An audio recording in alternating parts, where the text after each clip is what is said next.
Ladies and gentlemen, welcome back to another edition of the Sick Podcast Talking Titans. We got some great stuff to share with you today, as always. Of course, a lot of news coming in since we last visited you, so let's not waste any time. Sammy, start us up.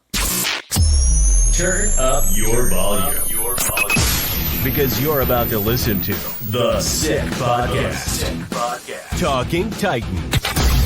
Do the Titans have a miracle left in them in what has been a magical season to this point? Going to be fielded by Lorenzo Neal at the 25. Pitches it back to Wycheck. He throws it across the field to Dyson. He's got something. 30, He's 40, got something. 50. He's got it. 40, He's got it.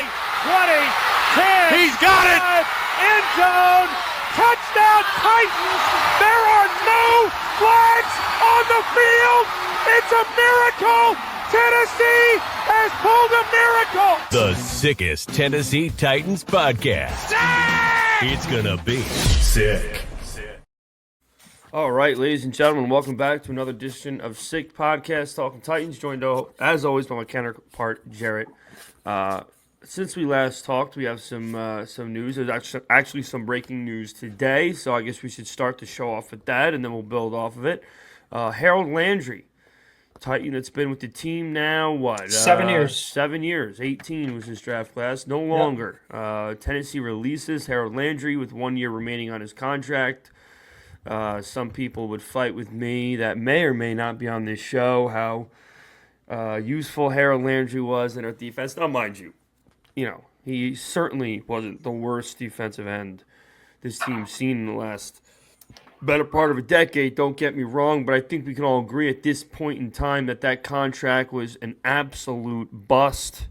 Obviously no one would even consider trading anything for him with his contract, which is why we released him. So, Harold brought some great moments throughout his career here. There's no ill will towards him, but as I tweeted earlier, this guy was a part-time pass rusher. He was a guy that every now and then he'd use his best move to get to the quarterback, but you didn't see him full effort every single play. At least I didn't from where I was sitting. So that's it. We're on to the next, and there's going to be a new generation of Titans pass rush that won't be including Harold Landry on the edge. So, Jarett, share with us your thoughts on that news dropping today. Yeah, I mean, he was at best mediocre. I mean, he had 4+ seasons with 9 sacks or more out of the 6 full seasons that he's played, because he didn't play for one because of the injury with torn ACL. But after he came back from the ACL, he really wasn't the same player. I have to agree with you. 50 and a half total sacks I think he had, which is up there for almost team lead, I guess. But still, it wasn't a he wasn't like a generational type of pass rusher. He was just like you said. He was almost like situational at times. But with the cut itself, we eat 13 million of it. I think we save 10 or 11 million dollars in it, which is good. So in a sense, we're turning the page into a new chapter. And then you have Abdul Carter sitting there tweeting, smiling with the number 1. Like he just visited us on Wednesday in Nashville. Cam Ward's in the building today. So a lot of things are going around right now with the Tennessee Titans. Yeah, I can't say I don't hate the confidence from Abdul. Certainly doesn't look like he'd be too upset. Now, obviously, of course he wouldn't, because you can't get any more money as a rookie than being drafted first overall. So, of course, there's financial gain there, but it's good to see a guy that's at least publicly showing some interest in being a Titan. Do I think it's the right move? I don't know. I mean, I don't really think there can be a bad move with adding Abdul Carter to a defense, especially when one that lacked pass rush as it is just got even less aggressive at the position. So, it's good. It's cool to see. I still would prefer Cam Ward. That's been my gut. That's going to be my gut. There's something about him that just screams can't miss. And we'll have to see how everything plays out. There's people online that are saying, guaranteed now we're taking Abdul. Obviously, that's nonsense. That's ludicrous. We didn't get rid of Lawrence Taylor, okay? We got rid of a guy we were overpaying to get non-situational sacks up to 8, 9, 10 times a year. So, obviously that leaves a hole there, but it doesn't put anything in writing about what our plans are. But it could be a chess move to maybe make other teams think, okay, well, maybe we thought we had a chance to get whoever, Cam Ward or whoever at 2. I don't know. There's a million other things that they could be thinking about to try to coerce other people to think maybe we should trade when we didn't have to before. I don't know, but he's gone, and they got to move on. And there's going to be plenty of options via trade, draft, free agency to replace Harold Landry. So Yeah, I'm sure they'll do that I relatively mean, quickly. yeah. So you got Yeah. free agency coming up next week, right? A lot of guys have been cut already, and there's needs on this team. Okay, quarterback is one of them, but really, it's not really the main need now. Okay, we have Calvin Ridley at wide receiver. That's it. Wide receiver's a need. Offensive line, obviously, right guard, right tackle. That's a need. You have linebacker who is it's absolutely atrocious, inside and outside linebacker now with with departure of Harold Landry. So that whole linebacking core is depleted.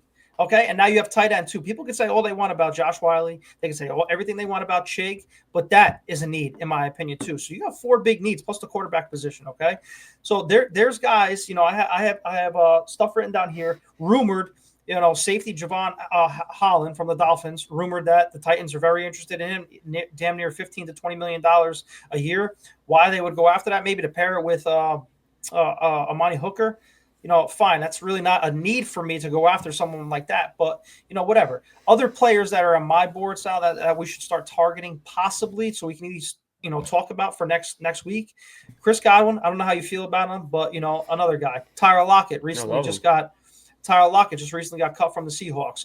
I thought Christian Kirk was going to get released. All of a sudden, the Jaguars' dumb GM decided to trade within the division Christian Kirk to the Houston Texans. Why? I don't know. You have Ronnie Stanley, offensive tackle. Josh Sweat now, outside linebacker we can go after. Stephon Diggs, I don't know if I'm in or out on him. Obviously a playmaker at the wide receiver position when you pair him up with Calvin Ridley. Available DK now. Metcalf versus trade, but then they want a second or a third. We don't have that. We want the draft capital. I don't know if they touched that. Then you have Hassan Reddick and Dre Greenlaw from the linebacker from the 49ers. Also, Would news love of the day Debo today. for a 5th. Yeah, Debo for a 5th, another one. Also, news today, Jonathan Allen gets released from the Washington Commanders. That's another one. They want to talk about building the hogs on both sides of the ball. Why don't you get Jonathan Allen on a cheap deal? Pair him with Sweat, and you pair him with Jeffrey Simmons. That's a great line. Yeah. So, I mean, we got a lot of money. We're saving money. There could be more cuts coming this week into the weekend and even next week before free agency hits. But I really think they dive deep into those 4 positions because right then and there, those are just the core players, right, in free agency. When you look at who's available in free agency this year, it's really not that great. So if they hit on some guys, you're really going to know what they're going to do in the draft come April. Because like I said, you look through that list, you're going to go, all right, maybe, like I did. Because it's not a great list this year in free agency. Yeah. No, it's not. And they should really try to start addressing some moves quickly. Obviously, the releases are helping, and I presume more are going to come because there's really some players on this team that have no right being on it, and we're never going to get better with them taking up roster spots. I'm sure some of those players know who they are. So I'm sure that's going to keep happening throughout the next couple weeks, the releases. And then the draft will be here with it, before you know it. And I don't know. It's a little frustrating to be so in the dark on where this team's going to go. I mean, you look at it from a distance, it is kind of rare, Jarrett, that a team has a number 1 overall pick and there's so much disarray about what they're going to do with it. Mm-hmm. You really look at it, and I'd say maybe way more than half the time, the person with the first pick, you pretty much know what they're doing with it. At least it narrows it down to like maybe 2 players, and they're usually the same position. But this is a rarity where nobody has a fucking clue what this team's going to do with the first pick. Even if they're going to use it, nobody knows if they're going to do that. So I'd like to get some more answers as soon as possible, but the bottom line is things are going to start happening quickly. I would like to assume if there's going to be a trade, you'd like to think it happened before the draft, right? It wouldn't be a draft. It's gonna, especially with them doing those early visits with Cam Ward, Shador Sanders, Travis Hunter, and Abdul Carter. They're doing early visits before free agency. So they're going to either fall in love with one of those guys and say, nope, we're sticking and picking, or you know what, we're iffy on the quarterback position. We can get Abdul Carter at 3. We're gonna make this trade. So the one thing I think is, I feel like I can say confidently now, is that they're definitely not taking Sanders. I feel like that's kind of, unless this is the biggest wool over the eyes you've ever seen. I mean, from the reports I'm hearing, not only are they more in love with Ward, it seems like Sanders might actually drop to the Giants. Or even to the Raiders. Yeah. So I think that's the one thing that at least we can set aside as an option is Shedeur Sanders, and that could be the worst decision ever. We're not going to know until a couple weeks into the season, I would think. Mm-hmm. But we're getting close, and that's the fun part about it. Yeah. And time's going to tell. I'm happy that this group of minds, because it's clearly just not Morganzi, but they're getting right to it. Getting rid of Landry was something that the last regime probably wasn't going to do. Rand Carthon probably wasn't going to get rid of Landry because he, I would assume he'd want to hold on to him. He's not the one who paid him though, right? It was J-Rob that paid him. Yeah, but like even in that situation, I forgot to touch on that too. Like at that time when we needed to pay Harold Landry, the market was set. We were stuck. We needed the pass rusher. We had to pay him, and that was how the going rate was. I mean, we needed to pay a receiver that we'd let go too. That was the biggest problem. It didn't pan out, and we made a hell of a lot of mistakes. We letting Jack Hockenson go and drafting these guys, not developing them, and just letting them go, playing somewhere else. So I mean, that sucks. But I'll tell you what. I know we're going back to the draft, but I mean, the Giants and Titans, talks are heating up. With the Giants and the Titans heating up, talk wise. For me, if I'm in this seat and I really am not like if I know I can get, because the interleague circles, they all talk. If I know I can get Carter at 3, right, and we know that the Browns are going Hunter, the Browns are going Sanders or whatever, then fine. If you don't like Cam Ward and you want to get Abdul Carter at 3 or Travis Hunter at 3, whatever, if they move on from Myles Garrett, fine, make the trade. But if this is me and I'm making this trade, I'm going, I need 3. I need 34, right? So we go back-to-back in the second round, okay? We have a first next year's draft and or a player, which is a starter, okay? If they don't want to throw a player, if they don't want to throw a player in there, we need a third this year. Okay, a King's ransom basically is what it is, because right now we have 2 picks in the top 100. If we make that trade, we'll have 3 picks in the top 100. Now, if the board falls a little bit, we can move back. If we pick 34, we can move back for 35, a couple spots if somebody wants to trade up, gain more capital that way. That's where I see this team going. So it's very scary that us Titan fans want our guy. We want the Cam Ward, okay, because we're all wanting the quarterback. Okay, but we understand the fact that if they do pull back, and this is a deep draft in a lot of classes, and free agency is really not that great, we have to get ready for that trade back if we don't get the quarterback this year. Yeah, it's gonna be a letdown, obviously, unless they drop back like 2 spots and somehow still get. I mean, yeah, if they're trading back, they're not taking Sanders. That wouldn't make really a lot of sense. I mean, I don't think it would, but.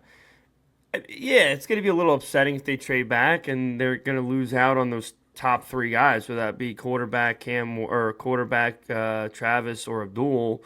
I mean, you'd like to think that there's a small chance they could trade back and have one of those guys still left, but it just depends on what team's going to be the one that jumps up, Yeah. If a team like the Jets, which I don't foresee happening, but if they want to fucking go all in and they want to trade up from 7, you're not getting any of those. You're getting none of them.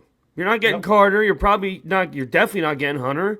Nope. And obviously you're not getting Ward. So you're right. It's got to be well worth it, and there's got to be no second guessing whether or not it was the right value for the trade. And if it is, then you got to be content with it and hope to God the management does the right thing with those picks. But if it's not the right load, pause. It's going to be a problem.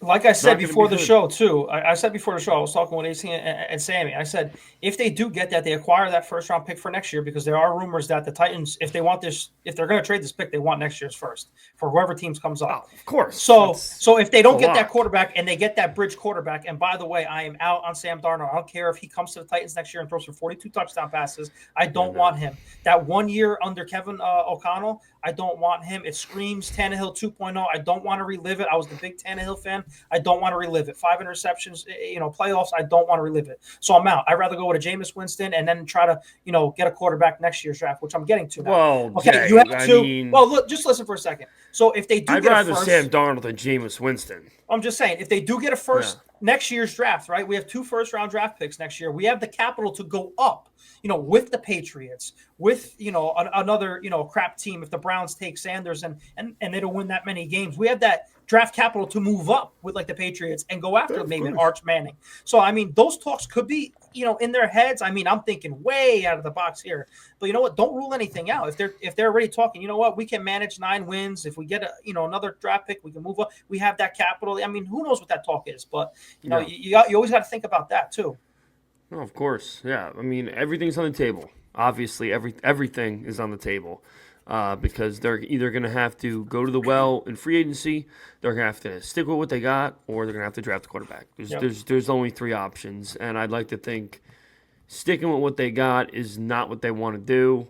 But I will say one thing: people need to start realizing that it's not out of the realm of possibility that Will Levis is a starting quarterback in Week 1.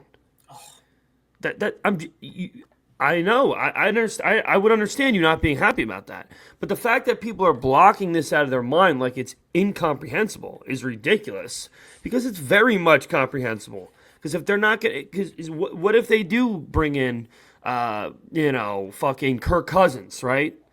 Obviously something we don't want, but it is an option. And Levis plays better than him in preseason, which is very possible. Then what are they going to do? They're just going to put him in anyway. Well, again, if they get Kirk Cousins, it's going to cost them so much money that they probably would never do that anyway. But I don't even want to think about that, because I don't want any of them. Darnold, Cousins, Daniel Jones, none of them. None of them. I don't want any of them. You either draft a freaking quarterback and show the fan base you're trying to build a franchise, or just punt it. Or just punt it and get the best pass rusher in the last decade and keep the kid in for another year and then fire the coach. They need to stop being so conservative. They need to be aggressive in figuring out what their final game plan is and stop taking the safe route. That's what they need to stop doing. They've been doing that for a while now. Enough of it. Enough of the safe route. I really want to see what this regime does next week with the start of free agency, to see how they're going to go, and even in the draft, man. Because like I said, this is going to shape up for the next 5 years. This draft, if they hit it out of the park, they get their franchise quarterback. Like I said, why not us, man? We've been waiting this whole time. Cam Ward, a lot of starts in college. It matters. It matters. Jaden Daniels, it matters. Bo Nix, it matters. Yeah. I said it earlier, right when the season finished. 57 starts is a lot in college. He's seen a lot of football, played a lot of football. He's a plug in and play now type of quarterback, and he's got the swag to do it. He changed the culture in Miami to win again, and he just demands respect in a huddle, and I'm all about it. I don't want to say it screams Steve McNair vibe for me, but I mean, we just need that type of vibe. We need better quarterback. Though. Of course we do. I'm just saying that mentality, because like I said, it's all here, and he has it here. A warrior. That's what he was. McNair was a warrior mentality guy, and that's what we need. Shador does too, have it up here too, but compared to Will Levis, but I mean, just go after the guy, man. Yeah, it seems like a no-brainer. It really does, and I really do. I think they're going to do it. At the end of the day, I think they're going to do it, because they got to also remember that the fan base, which is the most important thing in all of this, are the people that pay the money, all these people's salaries. They want a quarterback. They want a quarterback. They want to start winning.